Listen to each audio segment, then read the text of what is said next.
Hello one and all, welcome to Seen Through Glass. I feel like recently lots of my friends have been buying BMW M2 Competitions.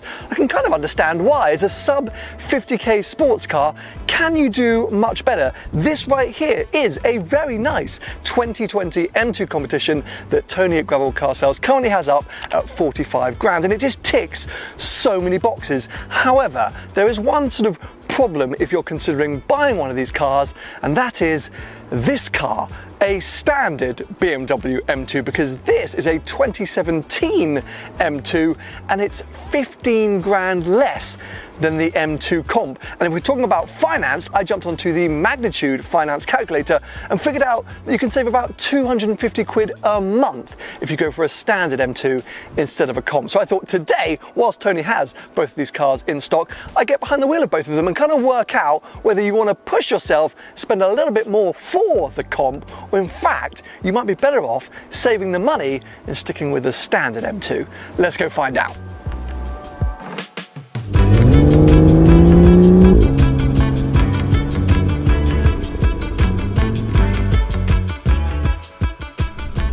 Tunnel! Okay, we are kicking things off logically in the M2, the original M2, the non-competition M2, which obviously launched back at the end of 2015. This is a 2017 car, 15,000 miles on the clock. It's listed on Tony's website for sale, just under 32 grand. Now, in case you don't remember a few facts and stats about the performance of this car, we've got a straight six 3-litre turbocharged engine, single turbocharger. That's important because of the competition, but we'll come back to that later. Around 365 horsepower, 0 to 60 in about 4.5 seconds. Now, the car is available with a manual gearbox, but as you can see, this one right here has the automatic DCT box. Now, I've heard pros and cons about both. Some people really like having the flappy paddles, but a lot of other people say that the manual is the route to go. It's far more engaging and brings out the kind of charm of this car. Now, when the M2 launched, it kind of split opinion really, because some people thought it was harking back to a sort of a proper true M era, a time when BMW made attainable driver's car for driving enthusiasts. I think in recent years you could say that BMW have kind of pushed towards luxury and tech and electric mobility. But back in the day, they kind of always represented attainable driver's car for the drivers. Did I just say that? I think I did. I've been distracted because I caught up with a very slow moving taxi, which was not part of my test drive plan. But anyway, I will hold back so that I can eke out some of the performance of this car. But yes, so people were kind of like, oh, here's a baby M car. It's kind of relatively affordable and it's slightly simplistic. It's come together in a slightly more fun package. But then the purists out there went, oh, well, hold on a sec, that's not a proper M engine, and oh, it feels a bit dead at times. And so yeah, it was hit and miss. Some people loved it, some people didn't. Now, I actually think it's kind of great because of the size of the package. I like a smaller car, and weirdly, it reminds me of the era of BMW that I really loved, the kind of early to mid noughties, E90 M3 territory. Even the interior, something that I used to really bemoan of BMWs, the fact they didn't really update their interior, all their interiors felt a bit old and samey. Well, I actually kind of like that fact, because even though this is a 2017 car, it does feel like the interior could be from 2006, but weirdly that gives it some kind of charm. You know, I look down at the dials and they're proper analog dials, and it's like, oh, don't see those too often anymore. So it's just quite a nice place to be. You still, of course, still get all the sort of BMW tech and usability and practicality. It is an everyday BMW at the end of the day.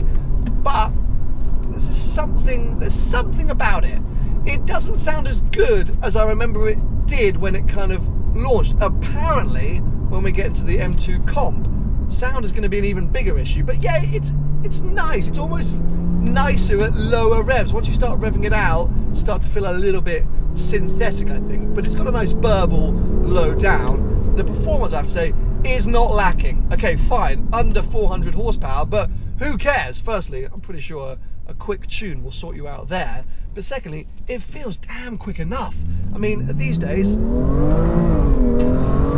and and I'm getting a lot of traction light. I have kept traction on because, as I keep saying, this car is for sale. I don't think Tony's going to have a very good time trying to sell it if it's upside down in that hedge. So I'm trying to be a little bit respectful. But if I turned traction off, this thing would do burnouts for days. I mean, the amount of clips I've seen on Instagram and YouTube of M2s just going sideways and, yeah, long, drawn-out burnouts is quite outrageous. Let's go and find out what the comp offers more, because right now, I don't see why you would feel the need for anything more than this.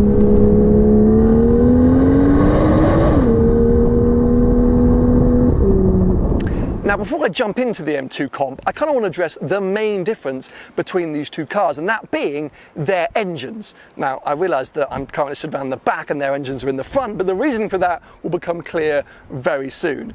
Essentially, when BMW made the M2 Comp, they kind of addressed all the issues or concerns people had with the original M2 in the fact of it not being a sort of proper M car. So they took the engine from the M3, M4 and put it in to the M2 Comp. So we now have a twin turbocharged 3-litre straight six instead of the single turbocharged 3-litre straight six. Huge performance gains, lots to talk about when we go out for a drive. But one thing that changed theoretically, not for the better, was the sound. People complained when they got on the M2 Comp that it didn't sound as good as the original M2. So I've parked the cars up like this so we could do a bit of a start up and a rev battle, so you could kind of decide, or at least hear, the two cars next to each other, and then we'll go out on the road and see what this M2 Comp has to offer.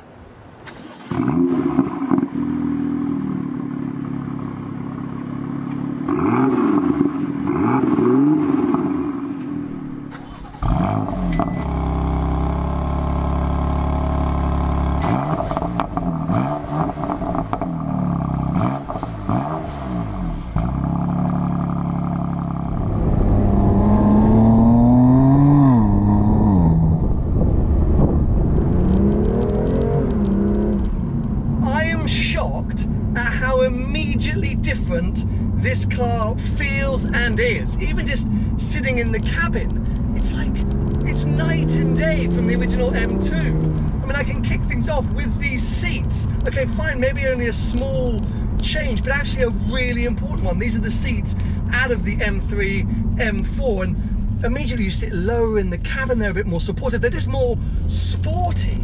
It makes the M2 seem more like an M240i than an M2. I mean, this, I get why people say that this is more of a proper M car, what the M2 should have always been. And in this sack-here orange, I mean, what a colour. I don't think I've seen an M2 in this colour before. It's just amazing on a sunny day like today. And then inside, we've got all the latest BMW bits, all the latest BMW tech, and there we go, I'm almost out of petrol, so maybe I should top it up before I drop it back at Tony's. And weirdly, they have done a lot of work on the suspension of this car, but actually the steering feels a bit lighter. In the original M2, it felt very heavy, very old school BMW, but in this car, even with everything turned up to Sport Plus, just, I don't know, rides the road a bit nicer, and it's less brittle. It's not as harsh on your back, I don't think. I just remember bouncing along this road in the M2, kind of being like, oh, off we go in my sports car. This feels like a nicer, more luxurious place to be. There we go, BMW once again pushing towards kind of more luxury in their cars. But speaking of Sport Plus and Sport modes, again to kind of hint towards the fact that this is a proper M car, I now have all the variables when it comes to modes. I can choose handling, I can choose engine, I can choose gearbox to go through comfort, sport and sport plus. Whilst in the original M2 I just had one sort of switch, which was comfort or sport for the whole car. If I wanted to go into sport plus, I had to have traction off. It was like, there you go. And that car, I felt like, really did spin up those rear wheels much more than this one. Even if I absolutely nail the throttle on this thing, it just kind of sits back and goes. It's not squirming around like that M2 was. It's so different. Little underpass there. The noise, yes, I mean, it's 2020, this is a car with 1,300 miles on the clock, it's basically brand new. We're not going to be getting in a 2020 car, or any cars moving forward and going, wow, this sounds amazing. It's just not going to happen. But because of everything else, it doesn't matter as much. I kind of miss a bit of the low-end rumble of the M2, because when you were cruising, that kind of reminded you were in something sporty, whilst this, if you dial everything down to comfort, you might as well be in a 118i. Is that a thing still? I don't know, but basically it's a low-end petrol version of the 1 or 2 series. Wow. Now the question is it worth the added expense? I think yes, but it's just a different car. It's like, you shouldn't really consider them in the same breath, because the original M2 is a bit more analog, it's a bit more sort of brutal, a bit more aggressive, and whilst it might be basic in that sense, it's kind of fun. And I haven't said the word charm in this M2 Comp, have I? Note that, because this doesn't have a lot of charm. This is just all about one thing: performance. I guess that's what M cars are about, but it's just dialed out some characteristics which I kind of wish they'd kept. But my good lord, is it good. And as a daily, I mean, I'm jealous of Paul Wallace, because as a daily, it's just got all of that new BMW bits. Just some nice suede Alcantara here on the door, lots of carbon fibre, those digital dials now compared to the fully analog ones we had in the M2. I'm confused, because it's really good, it's not the same. Most of the time when you get a Competition or a CS, it's lighter, it's more powerful. And that's another thing to know. This car isn't even lighter. Oh, underpass. Okay, I wasn't prepared for that. I was in the wrong gear. It's in 4th. Sorry. Anyway. But yeah, this car's 55 kilos heavier than the M2, which maybe is why it feels so sort of planted on the road. Because of the added performance, an additional 40 horsepower and nearly 100 Newton meters of torque, it means the 0 to 60 time is basically the same. I think they shaved off 0.1 of a second, something stupid like that. So the car is kind of similar in speed. It's more tunable, I have to say, with those twin turbochargers. You can really have a play with this engine and this ECU pretty easily. I've heard lots of people being able to get sort of 525 horsepower with a very simple flash ECU kind of update.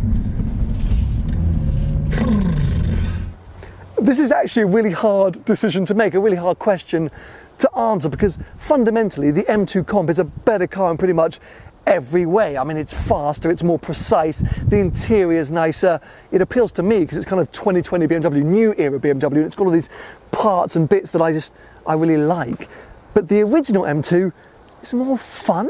Yes, it does sound better to answer that question, but the fact that it's a bit more bumpy and that it's got analog dials and everything feels a bit more, I don't know, rudimental, I'm using that word a lot at the moment, kind of appeals to me, because you kind of laugh a bit more. This is a bit too serious at times. And so if you are looking to save money, or if you are looking for reasons as to why you should choose this and not step up to the M2 Comp, I think there are plenty. But I'm going to throw you a curveball, because this car, circa 45 grand, this one circa 32 grand, well, bang in the middle is a BMW 1M, arguably the greatest modern M car that BMW have made. And the M2 kind of reminds me of the 1M. And what's the point in buying a car that reminds you of it when for a few grand more, for a few quid per month extra, you could just have a 1M? So I think that's what I would choose, if I'm honest, between them all. I haven't even driven the 1M in this video, but yeah, that's what I would choose. This might have felt like a bit of an ad for gravel, but it's not. I think it's an interesting topic. Having a lot of friends who've bought M2 Comps recently and they're looking at the used market and seeing prices of M2s, I want to come out and just try it out for myself. So I hope you've enjoyed it. Give it a thumbs up if you have, and make sure you stay subscribed for plenty more videos to come.